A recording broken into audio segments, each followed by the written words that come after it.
We're here with Frank Warren at Frederick's Restaurant in Islington, here for the Chisora Fury undercard with Billy Joe Saunders again. First of all, Chris Eubank Jr. was supposed to be here, and both Chris Eubank and Billy are in the same weight division. After Saturday night, is that something you want to do, is put on some more of these great domestic fights for the British fans?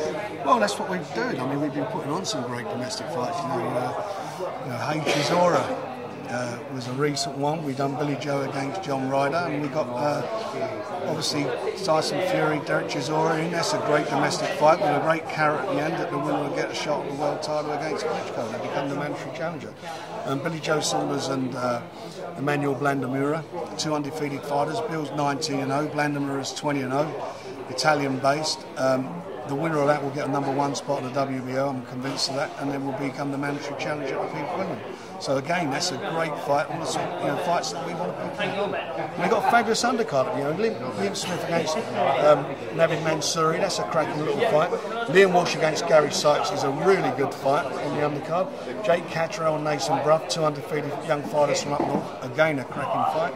And Ronnie Hepper and Liam Williams. So really decent fights for the fans. They'll have a good night's boxing now. And do you think you're going to get more of the casual fans now after 80,000 people showing an interest in the sport? Do you think you're going to get more of the casual fans coming to some boxing events now after seeing 80,000 people turn up at the National Stadium?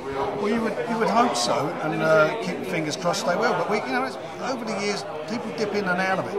The fight. Let's get it right. The fight against the fight between Carl Froch and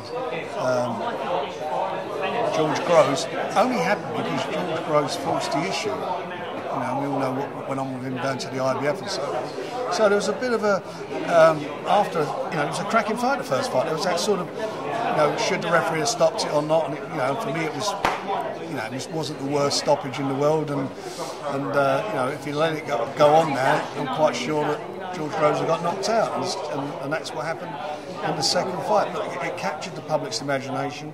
It was on a weekend, there was no premiership, so all those things all come together. But it's fabulous that you've got boxing on the back page. And in terms of Chisora Fury, there's been a bit of animosity between the two in the build-up to this, with Tyson throwing over the table, and then stuff at the Printworks in Manchester. What have you made of all of that leading up to this fight? Well, I weren't at either of the press conferences, so. But I don't, there's no need for it. It's not needed. But people do these things, and as long as they don't. Well, I don't particularly want to do that, but as long as they don't get into, getting at it physically before the fight, that's the main thing. There's respect there. I mean, you've got, even a George Groves fight, George Groves and Froch fight.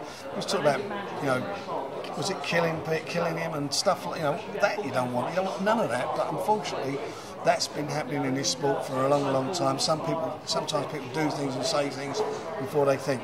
The main thing is to get the guys in the ring. That's where they sort out their differences. And one of the things David Hay has mentioned, he's looking to get back in the ring by the end of this year. Do you think the loser of this fight between Dereck Chisora and Tyson Fury, do you think that could be a possible matchup with David Hay? Who knows? I mean, David Hay said he's coming back. That remains to be seen whether that's the case. But it'd be great if he does come back. The more the merrier. And to see those three British fights going at it a bit like you could see. It would be very interesting, wouldn't it? Let's find out who the best British. Oh, that's great. Thank you so much. You're welcome.